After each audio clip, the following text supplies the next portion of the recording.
Welcome back YouTube to another awesome video. I'm super excited about today's video, but before we get started, make sure to hit that subscribe button if you like the channel so you won't miss out on any of these amazing videos in the future. With that being said, let's jump right in. Today we're going to take a look at McLaren as a company and the specific supercar they produced, the P1. McLaren was founded by Bruce McLaren in 1963. The company started competing in Formula One, the American Cup, and the Canadian American Cup. McLaren began to start making a name for itself when they won their first Grand Prix in Belgium in 1968. Once they won, their victories started to skyrocket, which quickly gained them the second oldest and most active, with 182 races won, 12 drivers' championships, and 8 constructors' championships. After years of success, Bruce McLaren passed away during a testing accident. This is when Teddy Mayer took over McLaren and claimed the team's second Formula One Constructors' Championship in 1976, 2 years after their first victory in 1974. 5 years passed, then McLaren decided to merge with Ron Dennis, Project 4 Racing. Dennis took over as the team's principal and organized a buyout for McLaren shareholders to take control of the team. With this being set in motion and completed, McLaren would see that this would make their most successful racing season ever. Between Niki Lauda, Alain Prost, and Ayrton Senna, the team took 7 drivers' championships and 6 constructors' championships. With Prost and Senna, the team won every race but one in 1988, and shortly after, Prost left the team to join Ferrari. The team did not fare off so well until Lewis Hamilton came in clutch in 2008, taking the team's latest title.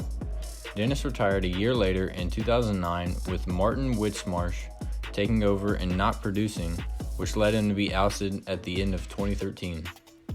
With Martin being let go, McLaren dropped Mercedes-Benz and used Honda engines from then on.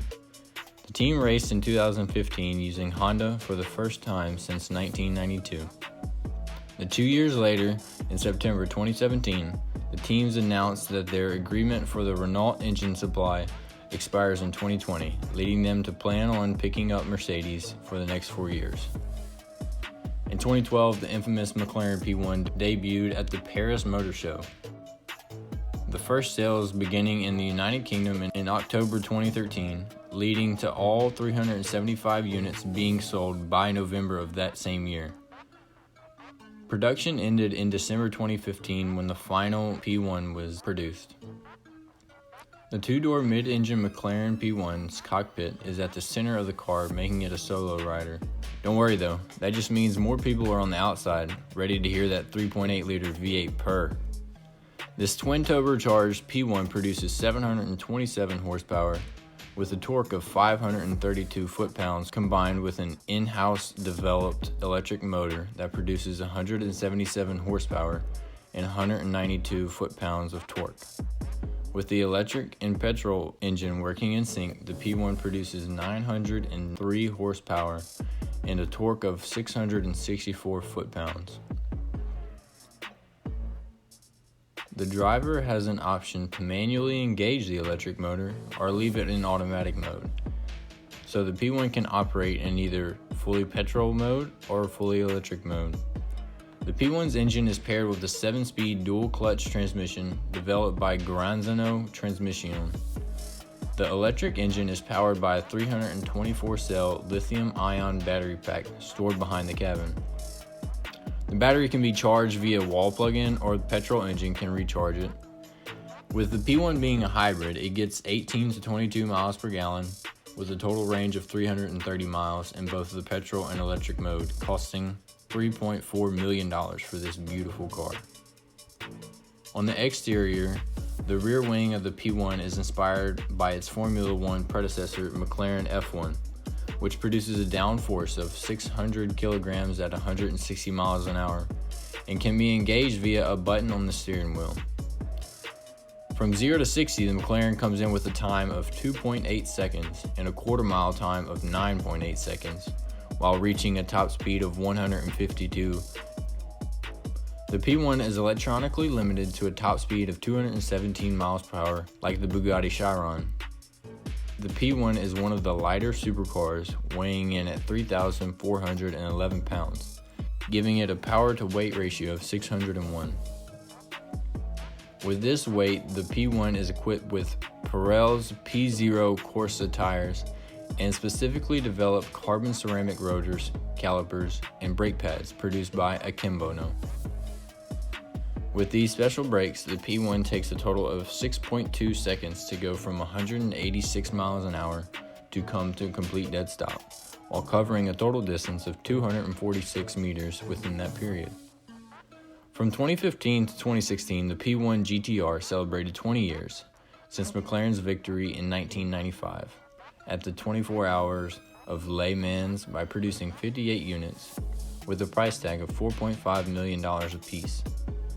The GTR's hybrid engine produces 986 horsepower, 83 more horsepower than the original P1.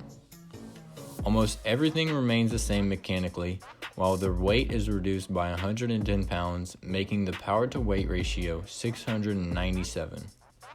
On top of this, the GTR has better performance, tires, aerodynamics, and downforce than the original P1. The GTR McLaren produced 5 units of the P1 Lanzate Motorsport in 2015 to 2016, costing $3.7 million apiece. The LM had some minor changes to the drivetrain hardware, rear wing, front splitter. McLaren also removed the air jack system and installed Inconel catalytic converters, exhaust headers, along with lighter seats and a titanium exhaust system.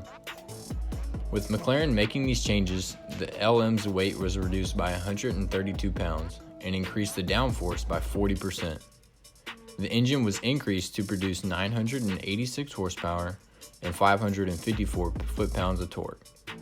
In 2016, the LM set the fastest time ever to climb the Goodwood Hill climb with a time of 47.07 seconds. Thank y'all for watching. Hit that like button because it helps me out a tremendous amount and allows me to make more videos for y'all. Comment your favorite feature or variant of the McLaren P1 and what car you would like to see in the next video. Hope everyone has a great day. Hope to see y'all in the next one. Peace.